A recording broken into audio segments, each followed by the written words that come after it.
Hey guys, it's Eric here. I actually just finished up with a Sacred Forge healing session here at the new space here in Pineville. And so I just wanted to pop on here and do a little bit of a quick reading for you guys. I've actually already pulled the cards. I got interrupted when I was trying to record this a minute ago. So we're just going to kind of get into the flow of it. Our very first card here is our 3 of Michael. So we have some really big energies going on this week of trying to release the past. And so this could be showing up in a lot of different ways. I know I've been seeing it more in my life as well. So it says, release the past, you will grow from the situation. Time heals all wounds. So we're really being asked in a large way to step past what we've been kind of using to hold ourselves back, our own like crutches. You know, this might be people, places, it might be jobs as well, on, you know, something that you're not feeling aligned with anymore. And so this is us being asked to release those things to be able to step forward from that. And that can be really uncomfortable, especially if we don't like feeling the unknown. And I would say that's part of it, having that feeling of the unknown kind of bearing in front of us. But it's also feeling like a reconciliation now, where everything kind of comes back together. I can't remember the exact word. You guys, if you know it, just pop it in the chat. But we're like bringing ourselves back into a more cohesive state for ourselves, and that's part of this, right? It requires us to let go of some things that have been really holding us there for a long time. So there, for me, that's showing up in a few different places in my life, and I know that I don't want to put everything out there, but a lot of really awesome opportunities are really coming into the fore right now, and so I have to be mindful of that, but also mindful of what I'm dealing with. So, and that's a grounded way of saying, you know, I'm here, I'm going through it with you guys too. And so this is one of those weeks where we have a chance to move past it. And who knows, maybe next week I'll give you more information on that. All right. So our other 3 cards we have right here is 3 of Ariel. It says, do what you love, a time of great personal growth in your career or artistic endeavors, working with others in a cooperative manner. And these are the moments where it feels like this is a personal reading for myself. And this is also connecting in with a lot of you here. When I connect in specifically with you lot here who are watching this,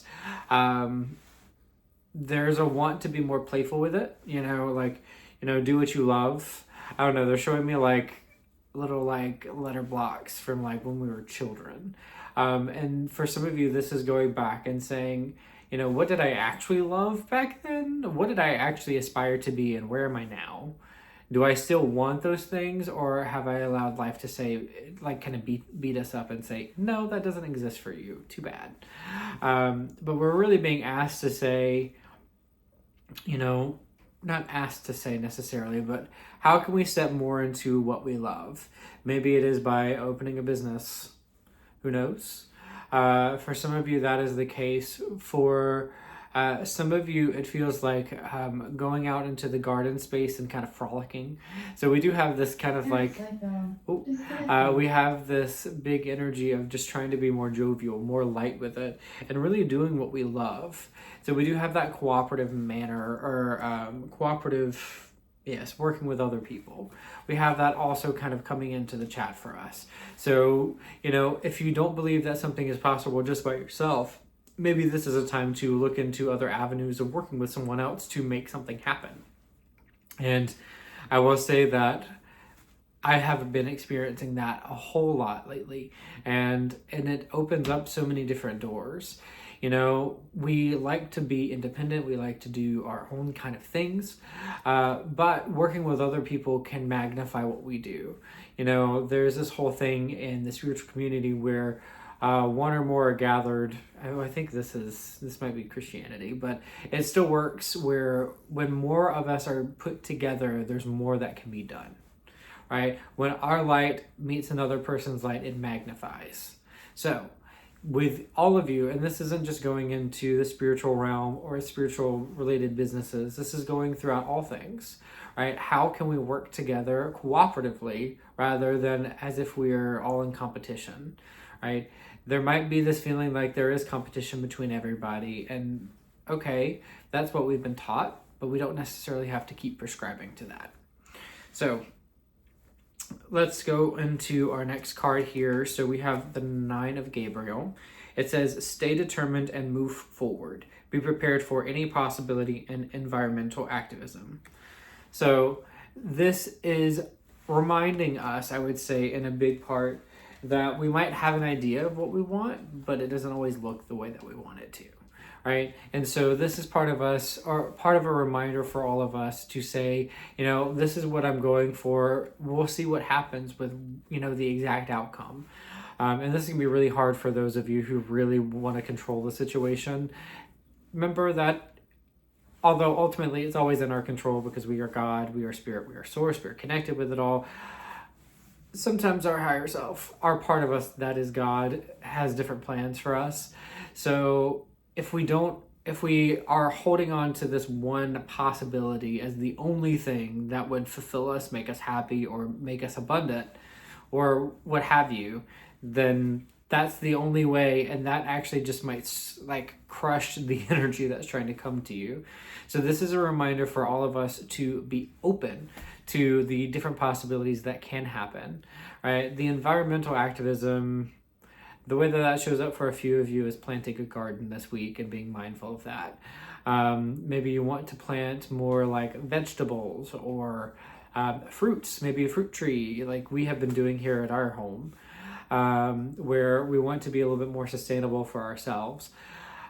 Really looking at how that factors in for you. And this might be part of be prepared for any possibility where I'm going to start growing my food just in case something were to happen. That's enough for that specific section, but there is a lot of us being pushed to do something like that. So if you have the means in the space, go for it. It's a little bit of work, just for those who don't know that. And our very last card for this week, or this kind of energy that we're working with, that we're vibing with. So we have the Queen of Raphael. It says, follow your heart, a love of home and family, trustworthy psychic information. So this is part of our family pushing us forward. I would say for some of you, it's less physical family, but more spiritual family. There's a whole lot of you who are watching this who are more like starseedy. We're say starseedy that way. But it's our galactic families who are trying to push us there. So for you, it might be a reminder that, we have more beings present than we have before. That can help us move forward. But remember that all of these things are connected into God. They're just another reflection of it. This is a good reminder here, and they're giving me ideas for something that we can do moving forward. So I will let you know more about that next time. But we're really being asked to follow our heart, follow our passion, and see where that leads us. And that's really what we have going on. Honestly, we're really being asked to push ourselves in that way. Maybe not push, but playfully, meander in that direction. So I'm sending you guys a whole lot of love. There's so many amazing things that are coming for all of us. And I'm going to be sharing more of some of the things that have been happening in my life and the opportunities that I get to share with all of you coming up soon. So I'm sending you guys a lot of love, and bye for now.